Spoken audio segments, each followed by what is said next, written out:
Finally, the Rangers snapped their 6-game losing streak with an offensive outburst of 6 whole runs. And of course, the driver in of several of those runs was none other than Corey Seager. We're going to talk about that and more, a vibe savior of a Sunday win. Let's get into it. You are Locked On Rangers, your daily Texas Rangers podcast. Part of the Locked On Podcast Network, your team every day.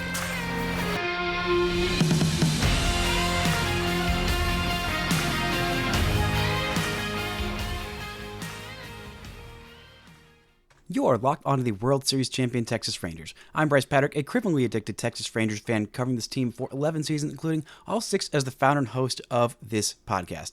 Thank y'all so much for making Locked On Rangers your first listen every single day. If you're not already, you can follow me on Twitter at Bryce Patrick. You can follow the show at Locked On Rangers. Hit subscribe on your favorite podcasting platform and on YouTube, where the best way you can help grow the show is to comment nearly any single thing below. Now, before we get into the return of the big bad Corey Seager, a Major League debut that I don't think anybody would have expected as recently as a week ago, and a vibe-saving Sunday win. This episode is brought to you by Gametime. Download the Gametime app, create an account, and use code LOCKEDONMLB for $20 off your first purchase. Terms apply. Now, the Rangers headed into this Sunday game against the Twins in just the worst of ways. Honestly, one of the more miserable weeks of Rangers baseball that I've seen in quite some time. Not the most miserable, not the most painful, but in terms of just sheer overall bad feelings and annoying losses and just setback after setback after injury setback, it was nice to finally come out of this road trip with one whole win. That's what the Rangers were hoping for after dropping the first 2 games of this series to Minnesota, despite being on an absolutely massive homering streak. As a team, the Rangers had homered in 11 straight games. 11! That's crazy how many home runs this team has been hitting that have been just a lot of solo home runs, unfortunately, and not leading to a whole lot of wins. During this 11-game homering streak, the Rangers have 7 home runs by Corey Seager. Yeah, you heard that right. 7. 4 from Adolis Garcia, 2 from Marcus Semien, 1 from Zeke Duran, Jonah Heim, Nathaniel Lowe, and Leody Taveras. The record for most home runs in a single game, or in consecutive games for the franchise, is 27 straight games back in 2002. And it doesn't seem particularly likely that they're going to get to 27, because that's just a lot. But with the way Corey Seager's been hitting right now, he might get to 27 straight on his own. The man has been absolutely crucial for this team, just getting any kind of offense whatsoever in a season where the offense has been so incredibly inconsistent. Corey Seager has been just the most on fire Corey Seager for the last month or so. He's been right basically since that 3-run homer that ended up being the game winner on that Monday night misery in Oakland, and he just has not cooled off ever since. But this week, it's been taken to another level. He's been on base in 20 straight games. That's the second longest streak of his career. He's also got a 10-game hitting streak, and his slash line during this 20-game on-base streak is .316, .411, .684, a .1095 OPS. Oh, and by the way, he had a couple home runs in this one, his 10th and 11th of the season. The guy has been just mashing, trying his best to carry this offense on his own, which of course he can't do, but he's gotten his OPS to the highest on the team at 796 at this point, higher than Adolis Garcia, higher than Josh Smith, higher than Marcus Semien. Can you take me higher? The answer is yes. Corey Seager can absolutely take this Rangers offense higher. The numbers weren't as impressive early on this year. He just was not fully right. But even when he was looking like he was fully right in the early weeks of May, the numbers weren't quite bearing that out. He was having a lot of hard hit balls right at guys. And I was looking at the approach and the swings that he was taking, and there were a couple of at-bats where it felt like he was trying to do too much with clutch situations. But for the most part, he looked like Corey Seager. And I kept saying, okay, this is still Corey Seager. Yeah, that was a rough first month, and it's weird to see Corey Seager not look like one of the best hitters on the planet. But he'll get there. He's figuring things out. He is just too dang good at baseball, too hard a worker, too consistent to not be exceptional. And what do you have it? Corey Seager has just been on another level, and the Rangers have needed every single bit of his offense and will continue to need every single bit of his offense moving forward. I mean, he is just such a crucial part of this lineup. They've, outside of him, basically everyone has been in a prolonged slump, like prolonged for basically everyone else on this offense. Semien has entered into a little bit of a funk. Smith has been in just a little bit of a funk. Adolis Garcia still isn't playing the field after that collision with Marcus Semien a week ago. He's still DHing in the last few games, but the Rangers offense just needs something. Luis Taveras has been doing fairly well, got moved all the way up to 5th in the lineup. Got a great game from Nathaniel Lowe, which they desperately need his bat to get going. Not just the hits with runners in scoring position, but the hits for power, the good plate appearances that he puts together so often. It's why he got moved down in this lineup, is because Lowe was pushing. Everybody in this lineup was pushing. I mean, it was just rough to watch. This is just not the same offense that we saw last year, even though it's basically the same guys. You get more Evan Carter than we saw last year. You've had more Wyatt Langford than we saw last year. Less Josh Young than we saw last year. But still, Josh Smith has been incredible taking his place. There's only so much that Josh Smith can do to help this offense. Yeah, and if you were saying that, a month and a half ago, then you would have thought, okay, that does not bode well for how well this offense is going to do. But Corey Seager getting back to his full Corey Seager actualized version of himself. I've said this many a time, but there has never been a baseball destroying robot programmed more efficiently than Corey Seager. I mean, I think he does have a little bit of a heart inside of it. Once he gets in that box, that man is just like literally robotic. He sees the solution. He sees what pitch it is, and he goes into his approach and methodically destroys these baseballs over and over and over and over again. And my goodness, isn't it such a freaking delight that he is a Texas Ranger. I mean, looking back, I still can't believe that no other team was willing to go 10 years with this guy. No one was willing to go close to the 10 years, $325 million that it was the Rangers gave Corey Seager. They thought, I don't know, this guy that just won a World Series MVP a couple years ago with the Dodgers, I don't know if he's actually that good. I don't know if he's really a shortstop. I don't know if he can really keep hitting this well. And what does he do but come to the Rangers and just get even freaking better? He's been better with Texas than he ever was with the Dodgers. He's been so much better. He is transcended into the elite superstardom of players in Major League Baseball, and he's not going anywhere. Isn't that just a freaking delight? The Rangers really absolutely nailed that with him and Semien, the two biggest signings that this team may have ever made in the franchise history, and they absolutely nailed it. They nailed it. There were so many other options that year in terms of free agents, in terms of even free agent shortstops. There was Trevor Story. There was also Carlos Correa. And the Raiders saw these two guys. They knew they needed some middle infield help, and they thought, we're not just going to go get Corey Seager. We're also going to get Marcus Semien, and we're going to have the best freaking middle infield in baseball for the next probably half decade at least. And that's exactly what they've done. Maybe even 7 years, maybe even all 7 years of Marcus Semien's contract. The Rangers will have the best middle infield in baseball because it hasn't been particularly close. And, what did they do? Well, their first year was inconsistent, but Corey Seager set a career high in home runs. And then what did he do? He followed that up with a second-place MVP finish, and Marcus Semien followed up his kind of rough first season with a third-place MVP finish. Oh, and by the way, they also won the Rangers their first ever freaking championship in year 2 of those contracts. And this team is struggling badly.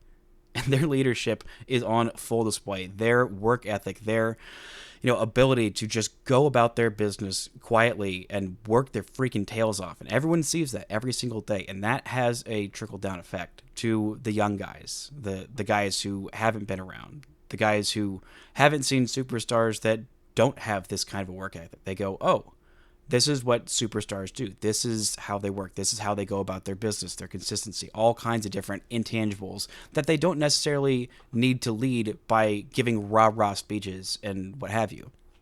That's not their leadership style. That's not what works for the Texas Rangers. Just going about your business, being quiet, and putting in the work, even when things are at their roughest. These guys are still absolute pros, and I think that has huge effects on this team for the long haul. Coming up, we're going to talk about a Major League debut from a guy you might not have heard of as recently as 3 days ago. Right after this word from our sponsors. This episode is brought to you by Gametime. Buying tickets to your favorite events used to be really, really difficult until you heard of this thing called Gametime, the best way to get tickets to any kind of event you're looking for, whether it's sports, whether it's music, comedy, theater, all kinds of stuff. Gametime has got it. It is the easiest way to get tickets. It is the best way as well. They got the Gametime guarantee, which means if you don't find the lowest price at Gametime, then Gametime will credit you 110% the difference. So you can get seat reviews for panoramic view from your seat in the app before you buy. You can also get last minute deals saving up to 60% off buying last minute for sports, concerts, comedy, theater, and more. They also tell you what the price is with the all-in pricing. Toggle this feature, it'll show you exactly what the ticket's going to cost up front. No surprise fees at the end. That's what I love about Gametime. So download the Gametime app, create an account, and use code LOCKEDONMLB for $20 off your first purchase. Terms apply. Again, create an account and redeem code LOCKEDONMLB for $20 off. Download Gametime today. Last minute tickets, lowest price, guaranteed. Now, the Rangers had an unlikely hero, one of the most unlikely heroes that they've had in a long time, come in and save the day on Sunday, start the game, make his Major League debut. That was, of course, as you all know, Gerson Garabito. This is not a guy who I spent any time paying much attention to earlier on this season. He had split time between Frisco and Round Rock. Normally, when the Rangers make a 28-year-old minor league signing that goes straight to Double-A, it's not something that catches my eye in particular. Even though his stats were good in Frisco, he's still 3.5 years older than the average Texas League player. A 2.08 ERA in 4 1/3 innings, just one start there. Then pitched 26 1/3 innings in Round Rock, a 2.05 ERA there. 6 games, 4 of those were starts. And the Rangers just needed anybody to just eat some innings for the love of God, because the starting pitchers keep on dropping like flies. But enter Gerson Garabito. Depart Sean Anderson, designated for assignment, a guy who was doing very, very well in AAA, who I had an eye on the Rangers maybe calling up for an emergency start, but the Rangers said, nope, not Sean Anderson, not the guy who's throwing about the 80% sliders. He is done, at least with the Rangers in the Major Leagues, probably for this year. But Gerson Garabito comes in and does the dang job. Not the longest start, but Bruce Bochy said they just needed somebody to come in and give them some kind of hope, some kind of something, give them a chance to win. And that's what Gerson Garabito did. 3 2/3 innings, just 2 hits, worked around 4 walks, 1 run, which was earned, but that was it. That was all that the offense would produce for the Twins until the next inning, where they got 1 run, and that was it. Just 2 runs for this Twins offense against the Rangers, basically in a bullpen day. They got 1 inning of 1-run ball from Jonathan Hernandez, who thankfully only walked 1 in his 1 inning of work, which is about par for the course for him. And then Jacob Latz coming in with 2 perfect innings of work, and Jose freaking Leclerc with an absolutely monumentous shutting of the door. 2 1/3 innings, no walks, no hits, 2 strikeouts, pitching the third time in 4 days. He was got to be gassed, but he came in and not only got that first out in the seventh, or the last out in the seventh inning, also finished off the eighth inning, and then said, you know what? Keep Kirby Yates in that pen. I'm going out there and I am finishing this dang game. And that's exactly what he did. Oh, and by the way, it only took him 19 pitches to get those 2 1/3 innings. And by the way, of those 19 pitches, 16 of them were strikes. Yeah, that's right. Pico is throwing strikes. He is throwing gas. Him coming in and giving that kind of an outing is just, it's so exactly what this Rangers team needed. I mean, after that bad outing from David Robertson, that he got less than zero help from actual competent umpiring, that kind of swung the momentum of that inning, and a homer on a pitch that should never be homered on, about 3 inches below the zone, that ended up being a game-winning 3-run homer. Having Jose Leclerc step up and become a reliable back-end reliever, because I don't think it's happening for Hernandez if he keeps walking somebody literally every outing. But getting that kind of performance from Latz, from Leclerc, when you didn't really have Robertson to use, you technically had Yates available, but really would have rather not used him, especially in a non-save situation. It was just such a massive performance from Garabito. I mean, it just hats off to him. I don't know how long he's going to stick around. I don't imagine he gets another start. Maybe he moves in the pen. Maybe the Rangers start to get some help for the rotation, or maybe he just sticks there, because the Rangers are going to need what's the word I'm looking for? Rehab outing, a rehab start for Nathan Eovaldi. I thought that he might be activated on Sunday. That's not the case. He is going to have a rehab outing, and then hopefully after that rehab start, he will be back in the rotation, and the Rangers might actually have 5 healthy starting pitchers, or 4.5, or whatever it is, because Michael Lorenzen also left the game on Saturday. The Rangers, it looked like they couldn't go 5 seconds without some kind of starting pitcher getting hurt. It was after 90 pitches, and it might have just been a cramp. Not entirely sure. It did, but you never really know with that. He went out there, he was at 90 pitches, going out there for the 7th inning, and the training staff immediately came out there. He was trying to lunge his way through it and stretch his way through it, threw a couple of warm-up pitches, and Bochy said, nope, we cannot risk Michael Lorenzen getting hurt. And if Michael Lorenzen goes on the IL, I think it's time to just put all hopes for anything happening this season on the shelf. I don't think that's what's going to happen. I'm really hoping that it's just a minor cramping thing, and that by taking him out then and not trying to make him pitch his way through it, the Rangers avoided any kind of extra injury. But I mean, it's just biblical, the amount of injuries this Rangers team is dealing with in just the starting pitching. It's frankly undignified, the amount of injuries the Rangers have had to sustain to just their starting pitchers. I mean, Andrew Heaney is the only guy there hasn't been any kind of injury scare at all.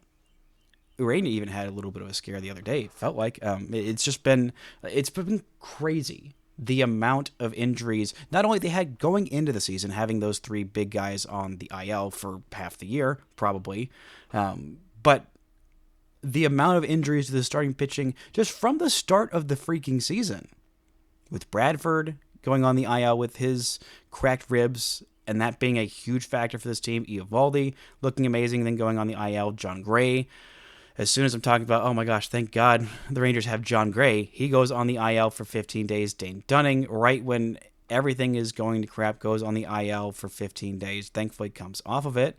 But it's just insane, the amount of starting pitchers this team has had to go through. And the fact that this is where we are, where Garabito is the one coming in and saving the day, it's a huge hat tip to him, a guy who had been out of organized baseball, or out of affiliated baseball, I should say, for 3 years. Since 2021, he had been out of affiliated baseball. And he comes in, signs a minor league deal with the Rangers, does well, makes his major league debut. Now he might get DFA'd tomorrow. I don't know. I don't think so. especially since there's not a game tomorrow. So there's not really a need to DFA a guy on his day off, but just stepping up and providing some quality innings for this team to keep them in it, to get them off the snide. It was just felt so freaking overwhelming. It's a huge hat tip to Garabito, and even if he never throws another pitch in the major leagues the rest of his life, which I don't think will be the case, this is a solid outing. A few more walks than I would have particularly liked, but still a solid outing. I think he might end up sticking around in this pen and helping this team get some innings, because right now they are just so absolutely desperate for them. Coming to talk about the rest of the games this weekend and a little bit of a look ahead at a World Series rematch. Right after this word from our sponsors. This episode is brought to you by SupplyHouse. Get supplies from the site that's made for skilled trades, SupplyHouse.com. SupplyHouse.com is the reliable way to order plumbing, HVAC, and electrical products online. Their easy-to-use website is packaged with helpful resources and the latest product info to help you get the job done right. Shop a complete inventory of over 200,000 parts from over 400 top brands and get your order delivered right to your door with fast shipping from coast to coast. Need help with the order? Get expert support and industry-leading service from the friendliest folks in the business and talk to a real person every time. Pros in the skilled trade can get a competitive edge by joining SupplyHouse.com's free Trade Master program. Every Trade Master gets access to a dedicated phone line, free shipping, and discounts on every order. Join the thousands of trade pros already benefiting from their free membership at SupplyHouse.com/TM. And order plumbing, HVAC, and electrical supplies from anywhere with just a few clicks at SupplyHouse.com. Now, these first two games were just incredibly rough for this Rangers offense. The only real good things that came out of it were an Ezekiel Duran home run, his first home run of the season, just incredibly needed. A decent start from Michael Lorenzen, who also, like I said, left early. But it was a rough day for David Robertson. Handed his second loss of the year, his fourth blown save of the season, and just the worst outing I think we've seen from Robertson as a member of the Texas Rangers. A 3-run home run, just absolutely golfed by Kirilloff on a pitch that was a slider down below the zone. And after that loss, after leading that game, after getting a good performance from Lorenzen, after getting 3 runs from the offense, one of the fourth, one of the fifth, one of the sixth, you head into the 7th inning with a lead that you give up in the 8th. It just felt like one of those, okay, this is one of those seasons. It felt like 2014 all over again. Of like, okay, well this is just a clear sign that like nothing is going right. And that's how it's felt for this Rangers team for the last 2 weeks basically. I mean, this season has not been that long, but it has felt like an incredible slog of a season so far. I mean, we're barely 50 games into it, and it has just been absolutely brutal to watch for the last week. And I don't know what this team would have done if they got on the plane on an L7, headed back home to face off against the Diamondbacks, who aren't exactly in the best way either. I mean, heading into the Sunday game, the Diamondbacks were 25-27, like just in a pretty rough way. I mean, they hadn't gotten a whole lot out of their superstar Corbin Carroll. I mean, he's got an had an OPS below 550 heading into this game on Sunday, but has looked better as of late. They haven't gotten a whole lot from their starting pitching. Brandon Pfaadt is leading this team in innings, more so than Zach Gallen. They haven't gotten a whole lot out of Jordan Montgomery. Just 7 starts with a 4.69 ERA, and the rest of their starters have ERAs over 5. Just not a whole lot there. Oh, and Merrill Kelly's on the 60-day IL as well, so they are also not in a great way. Hopefully the Rangers can start to take advantage of these matchups the next couple weeks, because the calendar turns to June very soon, and it does not get much more favorable once that calendar turns to June. The Rangers thankfully have 2 off days this week, which I'm sure they just need incredibly badly. Hopefully, maybe even by Tuesday, the Rangers will have Wyatt Langford back in their lineup. He has been rehabbing in Round Rock.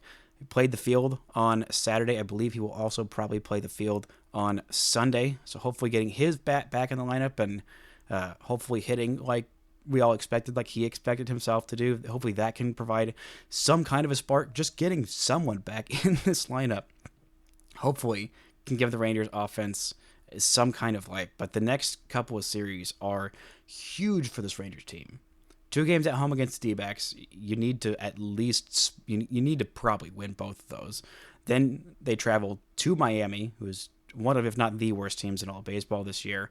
Then they got 3 against the Tigers and 3 against the Giants, who the Giants are in an incredibly rough way. So 4 straight series against teams that you can probably and should probably win the series against. Because after that, it gets real rough. You got a road trip of 3 games against the Dodgers and the Mariners. That is going to be brutal. Hopefully the Rangers can have some kind of reinforcements by that mid-June road trip. And then you end the month with 3 straight series against 3 really good teams. Against the Royals, against the Brewers, and against the Orioles. And oh, by the way, those Brewers and Orioles series, those are on the road. Those are going to be some tough wins to come by. So the Rangers need to start fixing things and turning things around right now. This game, Sunday, was huge for just getting that L7, L6 off your back, not turning it into an L7, going into that off day, coming home, saying, okay, all right, we're not the worst team ever. Not everything is absolutely terrible in the trash can. We do still have some competent to very good to amazing players, and we can win some games sometimes. And granted, this road trip was awful and stinky, but you get swept by 3 games by the Phillies, who are the best team in baseball right now. That's not awful. It's not great, but it's not awful. You also face 2 of their best starting pitchers, which doesn't help. You also win into Minnesota, who is a very good team, a playoff team last year, a team I still think is going to win the AL Central, and you lose 2 out of 3, but you claw 1 back on Sunday. You don't feel too horrible about it, but it felt much better if the Rangers didn't blow that Saturday night game. But feel much better about this team heading into Memorial Day had they had a winning record, or at least around a 500 record. We're not this far below 500, but hey, the Rangers aren't out of it by any means. They still got a lot of work to do, and they need to get doing that work like right this very second. But they're working their way through it. This is not a terrible team. This is not even a bad team. This is a good team dealing with an unfathomable amount of injuries and just regression of the highest order from a lot of guys who are good players, who might have played a little bit above their skis last year, but I think are still good players, like Jonah Heim and Nathaniel Lowe. I don't think those guys having their one-off good seasons were just, oh, they had a good year and it was fluky. No, those guys are good players, good hitters. Missing Josh Young's bat, I feel like we've seen it. Whenever Josh Young has been out of this lineup, ever since he got called up, I mean, when he's been hurt, it has been rough for this Rangers offense. Those 6 weeks that he was hurt last year was when this offense really completely dried up. And even when he wasn't fully his full self when he got back until really the postseason, this offense was still in a rough way. And they're missing him a lot. I think they're missing Wyatt Langford too, and they're definitely missing the version of Evan Carter they got last year, because he is just in such a rough way. I don't even know what would fix it. I mean, he's not hitting against lefties, and he's not hitting righties well either. He's not working walks, he's not working counts. He just looks completely in his head, which, again, he's a 21-year-old. I don't think the Rangers are going to send him down to AAA because there's no reinforcements there. They're going to come up and match his production. Well, I mean, actually they might with how bad it's been for the last month or so for Evan, but I still don't think they're going to match that level of production defensively and in terms of quality of at-bats, even though they haven't been as quality as of late.